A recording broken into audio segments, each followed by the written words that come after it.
ಸ್ನೇಹಿತರೆ, ಒಂದು ರಿಲೇಶನ್ಶಿಪ್ ಅಲ್ಲಿ ಗೌರವ ಅನ್ನೋದು ತುಂಬಾ ಮುಖ್ಯ ಇರುತ್ತೆ. ಓಕೆ, ಆ ಗೌರವ ಯಾವಾಗ ನಮಗ್ ಸಿಗುತ್ತೆ? ನಾವು ಅನ್ಕೊಂತೀವಿ ನಮ್ಮ ಪ್ರೀತಿಗೆ ಬೆಲೆನೇ ಸಿಗ್ತಾ ಇಲ್ಲ, ಆ ರಿಲೇಶನ್ಶಿಪ್ ನಮ್ಗೆ ಗೌರವನೇ ಕೊಡ್ತಾ ಇಲ್ಲ, ತುಂಬಾ ಬೇಸರ ಪಡ್ಕೋತಿರ್ತೀವಿ ನಮ್ಮ ಫ್ರೆಂಡ್ಸ್ ಹತ್ರ ಹೇಳ್ಕೊಂಡು ನಮ್ಗೇನ್ ವ್ಯಾಲ್ಯೂಸೇ ಕೊಡ್ತಾ ಇಲ್ಲ, ತುಂಬಾ ಏಕವಚನದಲ್ಲಿ ನೋಡ್ತಾರೆ, ತುಂಬಾ ಕೇಬಲ್ ಆಗಿ ನೋಡ್ತಾರೆ ಅಂತ. ಓಕೆ, ಸೊ ಇವತ್ತಿನ ವಿಡಿಯೋದಲ್ಲಿ ನಾನು ನಿಮ್ಮ ಪ್ರೀತಿಗೆ ಬೆಲೆ ಸಿಗೋದು ಯಾವಾಗ ಯಾವಾಗ ಅವ್ರು ಬೆಲೆ ಕೊಡ್ಲಿಕ್ಕೆ ಸಾಧ್ಯ, ನಿಮಗೆ ಆ ರಿಲೇಶನ್ಶಿಪ್ ಅಲ್ಲಿ ಯಾವಾಗ ನಿಮ್ಗೆ ಗೌರವ ಕೊಡೋಕೆ ಸಾಧ್ಯ? ಓಕೆ, ಇವತ್ತಿನ ವಿಡಿಯೋ ಇದರಲ್ಲಿ ನಿಮಗೆ 3 ಮೇಜರ್ ಟಿಪ್ಸ್ನ ಹೇಳ್ತೀನಿ. ಓಕೆ, ಫಸ್ಟ್ ಟೈಮ್ ಚಾನಲ್ ನೋಡ್ತಾ ಇದ್ದರೆ ದಯವಿಟ್ಟು ಸಬ್ಸ್ಕ್ರೈಬ್ ಮಾಡಿ, ಸಪೋರ್ಟ್ ಮಾಡಿ. ಆ್ಯಂಡ್ ಕೌನ್ಸಿಲಿಂಗ್ ಬೇಕು ಅಂತ ಹೇಳಿದ್ರೆ ಸ್ಕ್ರೀನ್ ಮೇಲೆ ನಂಬರ್ ಹಾಕಿರ್ತೀನಿ, ಕಾಂಟ್ಯಾಕ್ಟ್ ಮಾಡಿ. ಬಟ್ ಫೀಸ್ ಇರುತ್ತೆ, you can talk with me about your personal matters. Okay, first point ಏನಂತ ಹೇಳಿದ್ರೆ, ನಿಮ್ಮ ಪ್ರೀತಿಗೆ ಬೆಲೆ ಸಿಗಬೇಕು ಅಂತ ಹೇಳಿದ್ರೆ ಅವರು ನಿಮ್ಮನ್ನ ಸೀರಿಯಸ್ ಆಗಿ ತಗೊಂಡಾಗ ಅಂತ ಹೇಳಿದ್ರೆ ನೋಡಿ, ನಿಮ್ಮ ದುಡಿಮೆ, ನಿಮ್ಮ ಹ್ಯಾಂಡ್ಸಮ್ನೆಸ್, ನಿಮ್ಮ ಬ್ಯೂಟಿ, ಅಥವಾ ನಿಮಗೆ ಸಮಾಜ ಕೊಡುವಂತ ರೆಸ್ಪೆಕ್ಟ್, ಅದು ಯಾವುದು ಲೆಕ್ಕಕ್ಕೆ ಬರಲ್ಲ.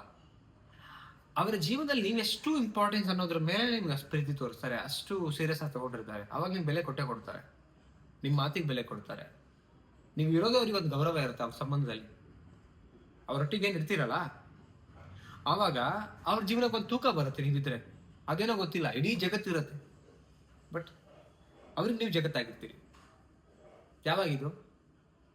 ಅವರಿಗೆ ನೀವು ತುಂಬಾ ಇಂಪಾರ್ಟೆನ್ಸ್ ಆದಾಗ. ಅವ್ರ ಇಂಪಾರ್ಟೆನ್ಸ್ ಅಂತ ನಿಮ್ಮನ್ನು ತಗೊಳ್ಬೇಕು. ಆಕ್ಚುಲಿ ಈಗ ನಾವೇನೋ ಒಂದು ತುಂಬಾ ಇಷ್ಟಪಟ್ಟಿರ್ತಕ್ಕಂಥ ನಾವೇನೋ ವಸ್ತುನು ಏನೋ ತಗೊಂಡ್ಬರ್ತೀವಿ, ಅಂತ ಎಷ್ಟು ಜೋಪಾನ ಮಾಡ್ಕೋತೀವಿ ಅದನ್ನ, ತುಂಬಾ ಇಷ್ಟಪಟ್ಟಾಗ ಅಲ್ವಾ, ಶೋಕೇಶಲ್ಲಿ ಇಟ್ಬಿಡ್ತೀವಿ. ಬೇಕಾದ್ರೆ ನಂಗೆ ಇಷ್ಟ ಇದೆ ಹಿಂಗಿರ್ಬೇಕು ಅಂತ. ಆಸ್ ಇಟ್ ಈಸ್ ಮನುಷ್ಯನ ಜೀವನದಲ್ಲಿ ತುಂಬಾ ಇಷ್ಟಪಟ್ಟು ಇದು ಮಾಡಿದಾಗ ಏನ್ ಮಾಡ್ತೀವಿ ನಾವು?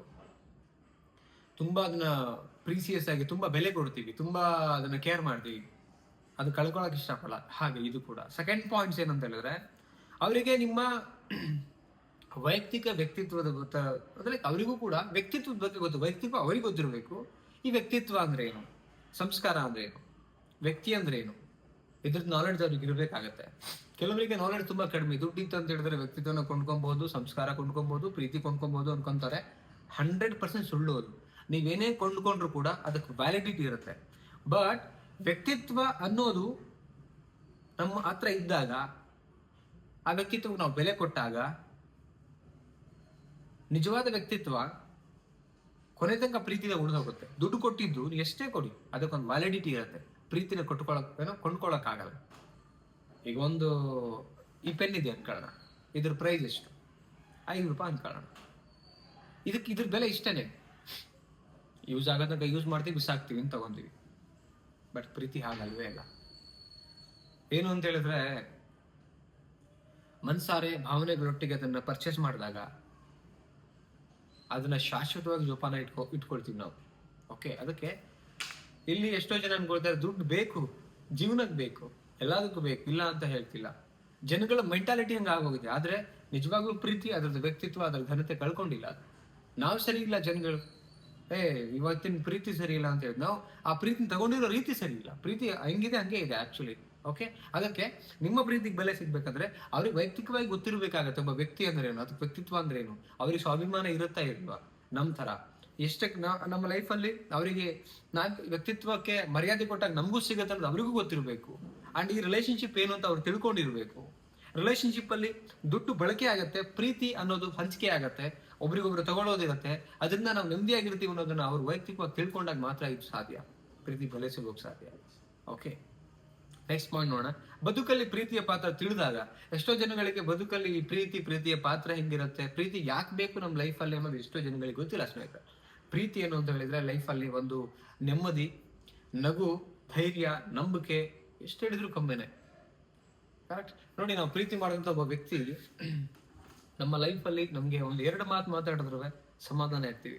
ಎಲ್ಲೋ ಒಂದ್ ಕಡೆ ಸಿಕ್ಕಾಪಟ್ಟೆ ದುಡ್ಡು ಇರುತ್ತೆ ಅನ್ಕೊಳ್ಳೋಣ, ಯಾರು ಜನಗಳೇ ಇಲ್ಲ ಅಂತ ಅನ್ಕೊಳ್ಳೋಣ, ಸಿಕ್ಕಾಪಟ್ಟೆ ದುಡ್ಡಿದೆ, ರೈಟ್, ಜನನೇ ಇಲ್ಲ ಅಂತ ಹೇಳಿದ್ರೆ ಆ ದುಡ್ಡು ನಿಮ್ಗೆ ಧೈರ್ಯ ಕೊಡೋದು ಎಲ್ಲಿದ್ದಂಗ ಖಾಲಿ ಆಗತ್ತನ್ಕ.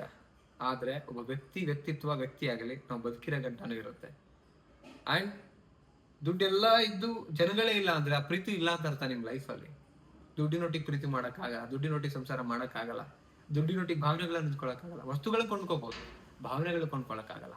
ಸೊ ಹಂಗಾಗಿ ನಾ ಹೇಳ್ತಿರೋದು, ಪ್ರೀತಿನ ಸರಿಯಾಗಿ ಅರ್ಥ ಮಾಡ್ಕೊಂಡವ್ರು ನಮ್ಮ ಲೈಫಲ್ಲಿ ಸಿಕ್ಕಾಗ, ಅಥವಾ ನಾವು ಅವ್ರ ಲೈಫಲ್ಲಿ ಸಿಕ್ಕಾಗ ನಿಜವಾದ ಪ್ರೀತಿಗೆ ದುಡಿತಾ ಇರಿ, ಅಥವಾ ದುಡಿತಾ ಇರೋ ದುಡ್ಡಲ್ಲೇ ನೆಮ್ಮದಿಯಾಗಿರ್ತಾರೆ. 15,000 ಬರ್ತಿದ್ಯಾ, ಗಂಡ 15,000 ದುಡಿತಾನ, ಹೆಂಡತಿ 15,000 ದುಡಿತಾಳ, ಸಾಕಪ್ಪ. ನನ್ನ ಹೆಂಡತಿ 15,000 ದುಡ್ಕೊಂಡ, ನನ್ನ ಗಂಡ 15,000 ದುಡಿತಾ ಇದ್ದಾನೆ, ಇರೋದ್ರ ಲೈಫ್ನ ಎಂಜಾಯ್ ಮಾಡೋಣ. ಆದ್ರೆ ಅವನಿಗೆ ಏನ್ ಬೆಲೆ ಕೊಡ್ಬೇಕು ಅದು ಕೊಡ್ಬೇಕು. ಗಂಡ ದೇವ್ರು, ಹೆಂಡತಿ ದೇವತೆ, ಅವಳಿಗೆ ಏನ್ ಬೇಕು, ಲೈಕ್ ಈ ಮೆಂಟಾಲಿಟಿ ಇರ್ಬೇಕಾಗತ್ತೆ. ಓಕೆ ಫೈನ್ ಸ್ನೇಹಿತರೆ, ಈ ಒಂದು ವಿಡಿಯೋದಲ್ಲಿ ಒಂದು ಕ್ಲಾರಿಟಿ ಇನ್ಫಾರ್ಮೇಶನ್ ಶೇರ್ ಮಾಡಿದ್ದೀನಿ. ನಿಮ್ಗೆ ಇದು ರಿಯಾಲಿಟಿ ಕೊಟ್ಟು ಒಂದು ಇನ್ಸ್ಪೈರ್ ಮಾಡ್ಬೋದು, ಮೋಟಿವೇಟ್ ಮಾಡ್ಬೋದು. ಎಸ್ ಎಕ್ಸಾಕ್ಟ್ಲಿ ಕರೆಕ್ಟು ಅಂತ ಅನ್ಸಿದ್ರೆ ಕಮೆಂಟ್ ಸೆಕ್ಷನ್ಗೆ ಹೋಗಿ ಕಮೆಂಟ್ ಮಾಡಿ, ಆದಷ್ಟು ಬೇಗ ತುಂಬ ಶೇರ್ ಮಾಡಿ, ಲೈಕ್ ಮಾಡಿ. ಓಕೆ, ಅಂಡ್ ಕೌನ್ಸಿಲಿಂಗ್ ಬೇಕು ಅಂದ್ರೆ ಸ್ಕ್ರೀನ್ ನಂಬರ್ ಹಾಕಿದ್ರೆ ಕಾಂಟ್ಯಾಕ್ಟ್ ಮಾಡಿ. ಮತ್ತೊಂದು ಟಾಪಿಕಲ್ಲಿ ಸಿಗೋಣ. Thank you so much guys, love you, ನಮಸ್ತೆ.